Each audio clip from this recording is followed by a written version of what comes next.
at the beginning, the preparations for the Vilnius summit were more ambitious. For instance, it was considered, there was hope or fear in other countries that the agreement with Moldova and Georgia will be signed. In the end, as I understood, the agreements will be only initialed, but not yet signed. This is problematic because this procedure will leave about 1 year until eventually the treaties, the agreements being signed, period in which the political class, the political elite in those countries will have time to pressure, to manipulate. In Moldova, for instance, the percentage of those who are pro-European is about 50%. So, after a period of political turmoil in Chisinau, 1 more year might give the possibility of for Russia to put more pressure on the Transnistrian issue as a blackmail. And I remember that I have read something interesting about this issue. I don't know if I can find it now, but it was after a visit of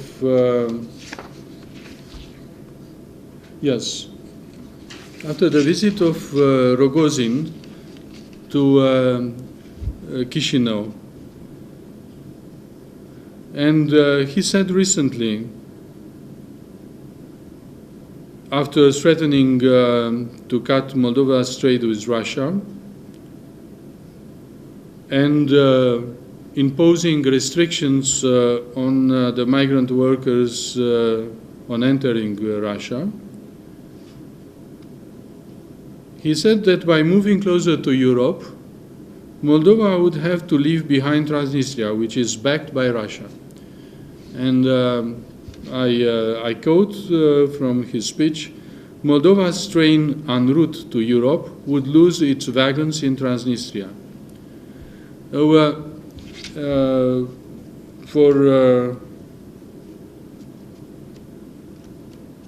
For those who know the problems of Moldova, it is clear that Transnistria, even if it has a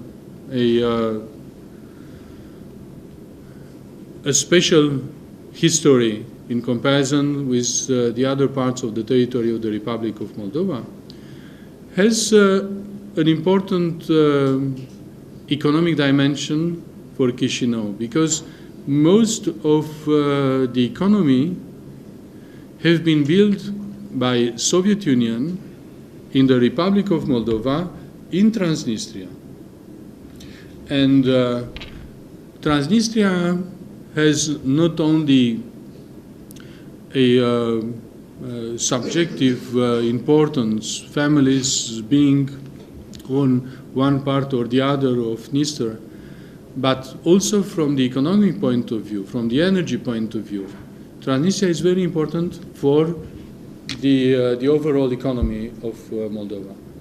That's why it's not only the question of a territory which was never part of Romania in the history.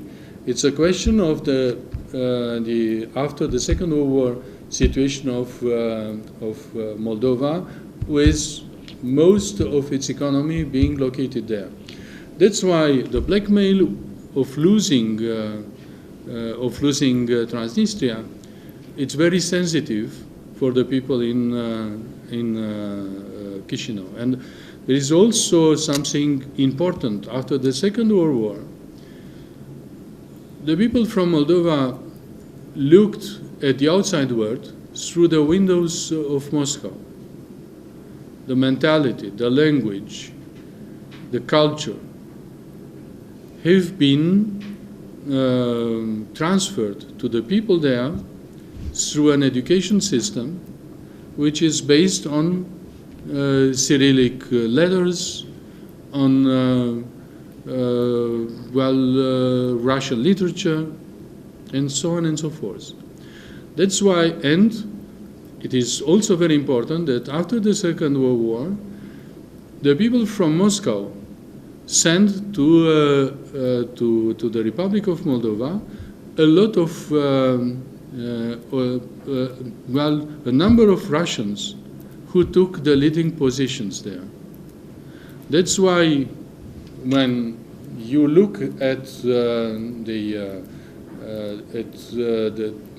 elite, the political class, the businessmen, or the people in leading the economic companies, there are a lot who came from Moscow. That's why the situation is so mingled, so complicated there. And I don't want to mention the fact that the files of the people there are also in Moscow, are not in Chisinau, for obvious reasons. So what Rogozin wanted to say was very clear. Take care. If you go along these lines, we might create problems for your trade, for your economy. And Moldova already has problems in selling the wines, and it was a clear sign. Look, we can block the major revenues that you have from exports in Russia. And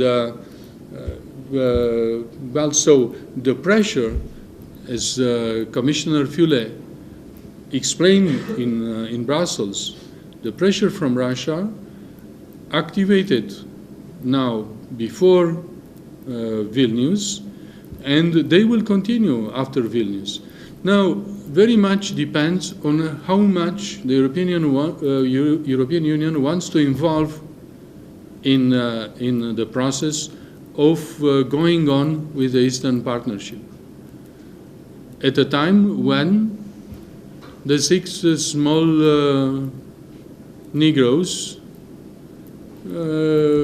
from those 6 small Negroes, only 3 remained.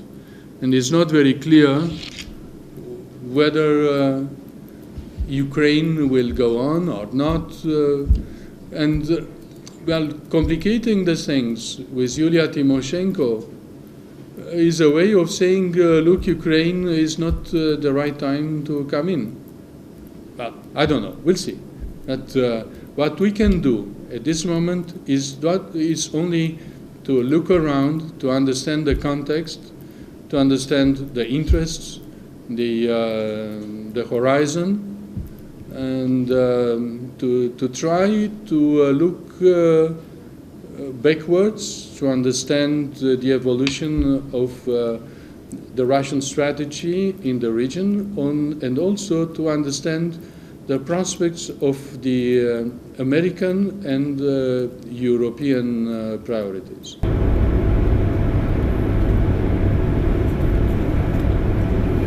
Yes. Good afternoon, Prime Minister. My name is Mr. Zonde Laibo. I'm from Africa, precisely Nigeria, western part of Africa. Excuse me, maybe we can cut off the heating. or it's also the question of the noise, but also, in my opinion, we can do some economy on energy. Okay, so we can. It is a decision from Brussels, so we can interfere. No, I'm joking. It's okay. No, it's the central heating, so we cannot interfere. Okay, please go on. Challenges are inevitable. Please, can you enlighten us on the core challenges faced by the EU and the Eastern Partnership? Putting in mind that projecting the future challenges, you must reduce or terminate some certain challenges for you to project the future. In clear terms, what is your view on the best ways of tackling these challenges? Finally, EU and AU are counterparts from the continental perspective. What lesson can Africa learn from the success in tackling these challenges?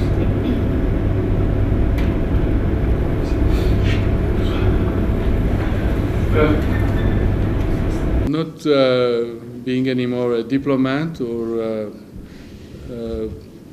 a member of the government or the parliament, I can be very blunt on this issue.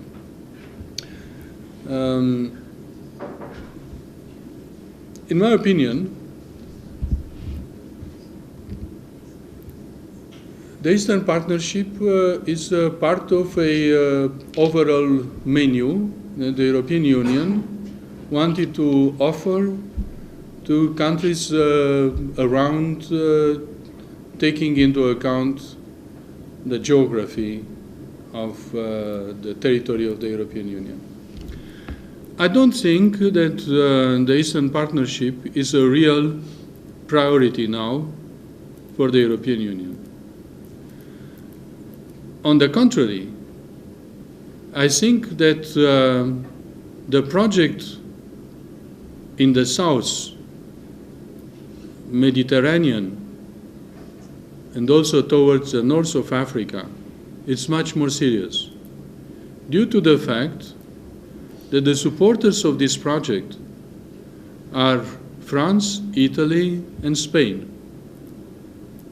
So much more resources are used for this project, and the Eastern Partnership is just there on the menu, but not really put on the front line.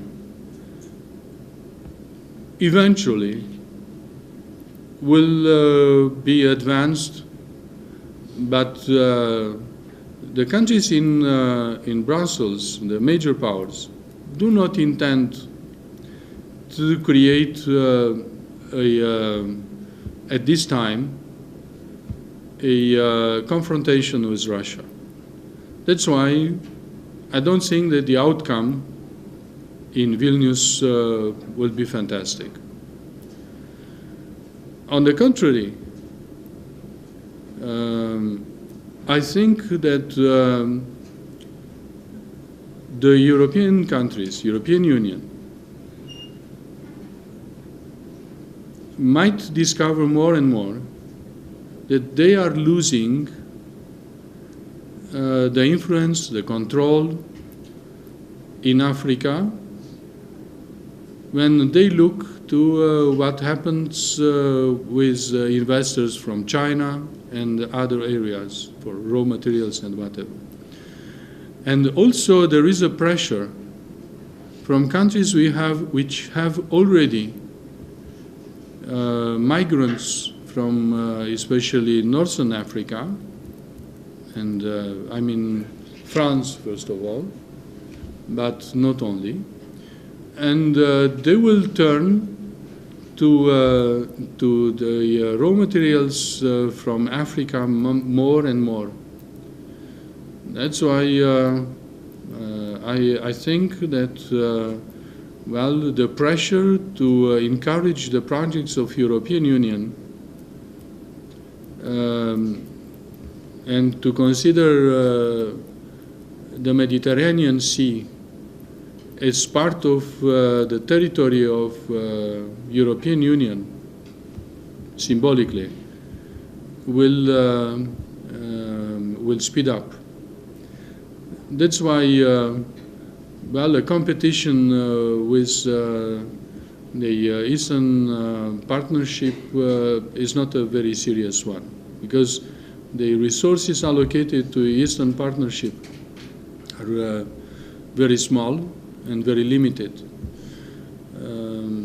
So it will take time until, due to some international circumstances, the project will take more speed.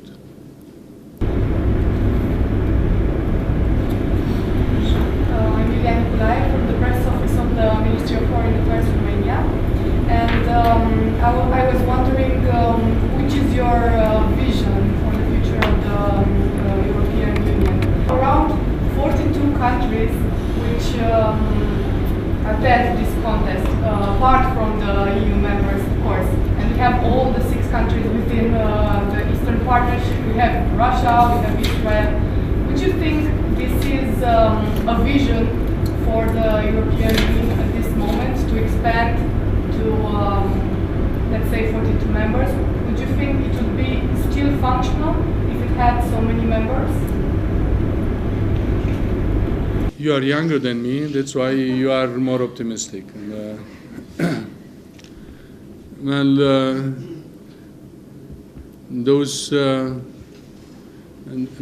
is an anecdote before '89 in Romania. Those who are optimistic learn Russian, those who are pessimistic learn Chinese. So, well, for the European Union, there are 2 lines of thought. Those who consider that enlarging the Union might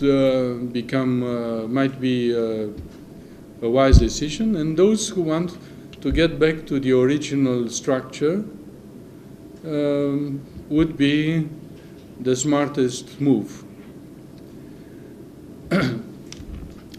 Well, I don't believe that turning the European Union into a small United Nations will be a wise decision.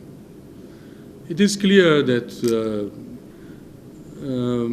expanding too much, the structure is less homogeneous politically, culturally, and it's very difficult to move from an economic structure to an organization of political integration. It is difficult right now. And if you think in terms of a model for the European Union as a kind of federal structure, you have already a difficulty in comparing with the United States, where you have a single language and you have common heritage, while in Europe you have so many dividing lines from the past. You have a lot of dividing interests. Kissinger used to ask, if I want to call the European Union, which is the telephone number? Where can I find the person responding?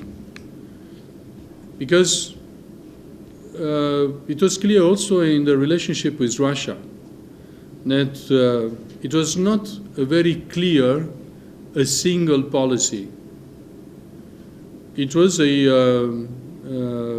there was a a communication line directly from Paris or from Berlin or from London, not a single political attitude or strategic line from Brussels. And I don't think that this will happen very soon. In a period of crisis, it is even more difficult because the countries are more inclined to help themselves, to try to solve their own problems, economic mainly. And that's why the disputes between them will not offer the possibility of a very homogeneous position. So expanding even more, after some of the experiences, you have seen the statement of Viviane Reding recently on Romania and Bulgaria, when she was asked, do you think that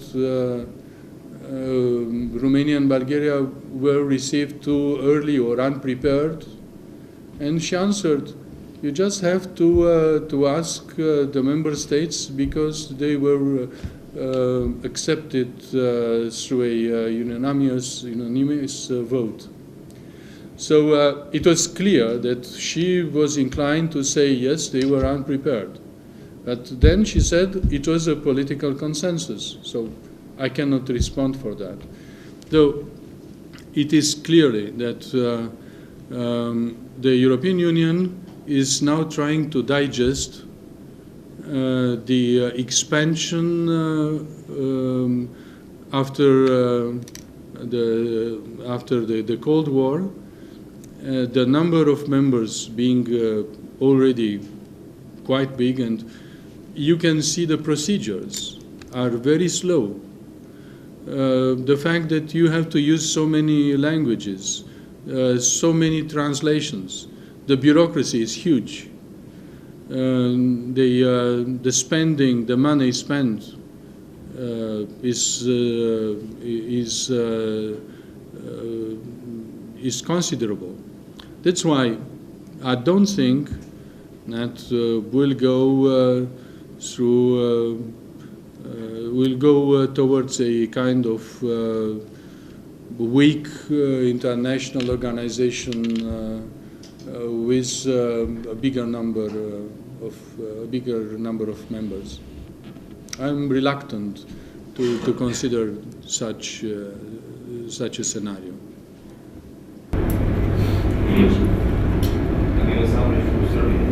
And also from the subject experience, for instance, I was in a post in Brussels.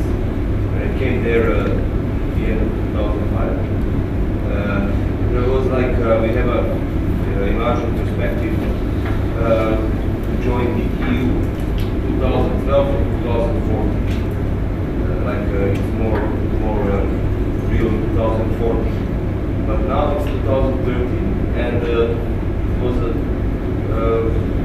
not long ago, maybe, don't you think that those, that kind of tools, EU, yes, the EU is not, it's a very compound, very complex organization to keep promises to others. Okay, please don't read my article from Journal Național of today.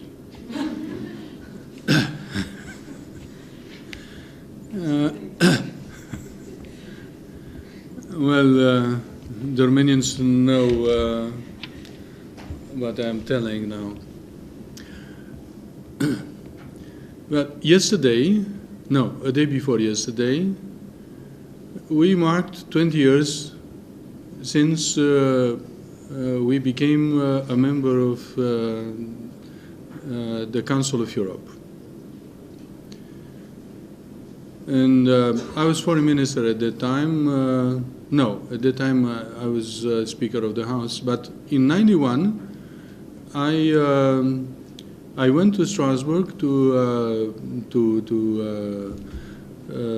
transmit the demand of Romania, the documents through which Romania asked to become a member of the Council of Europe. And I have signed the cultural agreement, cultural convention. Well, I remember the period after that time, after those moments, when Romania had to go through a huge number of monitoring reports. And before we entered into European Union, and also after that moment, Romania continued to be monitored, and well, it was always problem of the values, respected or not. Well, I don't want to comment too much on that.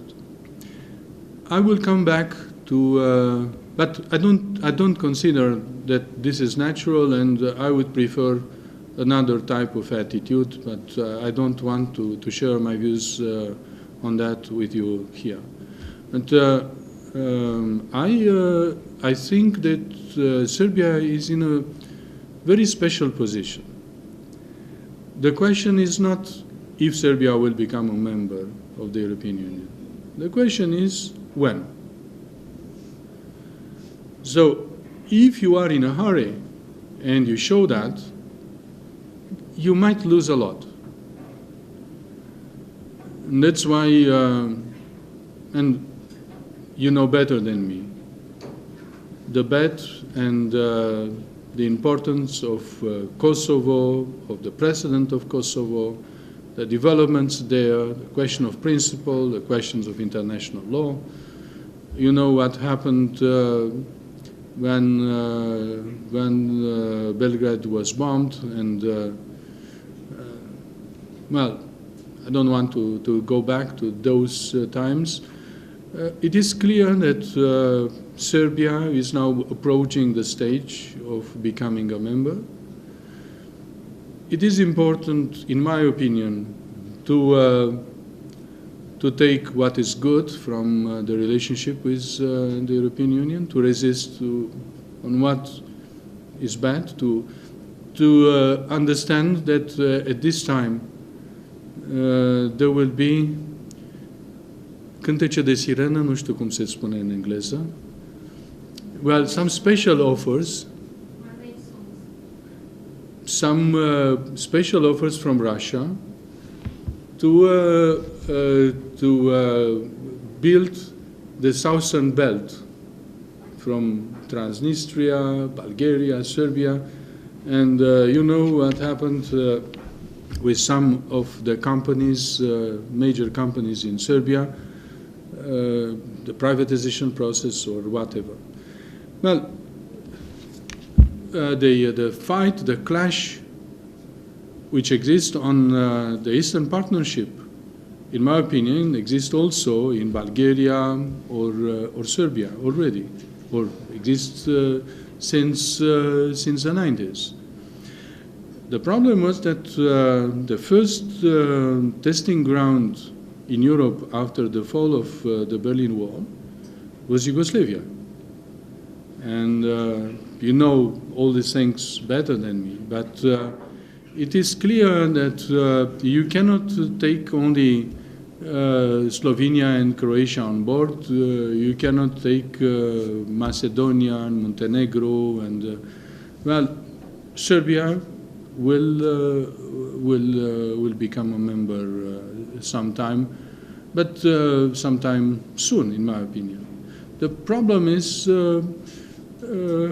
how you make the compromises with the European Union on some principles, if you accept that, and on institutions and economy. So it's a question of speed, not of direction, in my opinion. So, but you are young and you have time to wait for that, and I think it would be wise not to hurry up in accepting some of the conditions which are now imposed. Also, there's the problem of common principles of the EU towards Serbia. You know that there is not a common position. Some really well, core questions. So, well, I'm now old enough to know that the European Union has mainly interests. The principles are merely arguments for some of the interests involved. You can see the way things went with Russia or Turkmenistan or Azerbaijan. When oil is involved, the principles are less important. Do you have oil? Sibiu, oil. No, not so much. Okay, I'm sorry. I'm sorry. So that's why you have to deal with international law, with negotiating. That's it. It's when you have oil, the question of principles are less important. That's it. Your Excellency, if you accept, we will make a short break, 15 minutes, and then we will Yeah. continue the session of the and so on. Yes, yeah. Okay.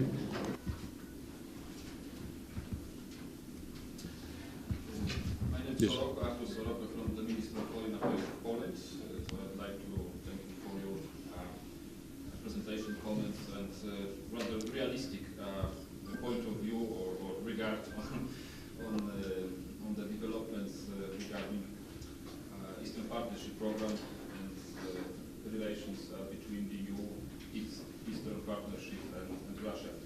So my question would be if you could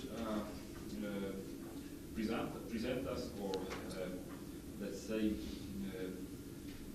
speculate a little bit what could be the most let's say accepted, the best or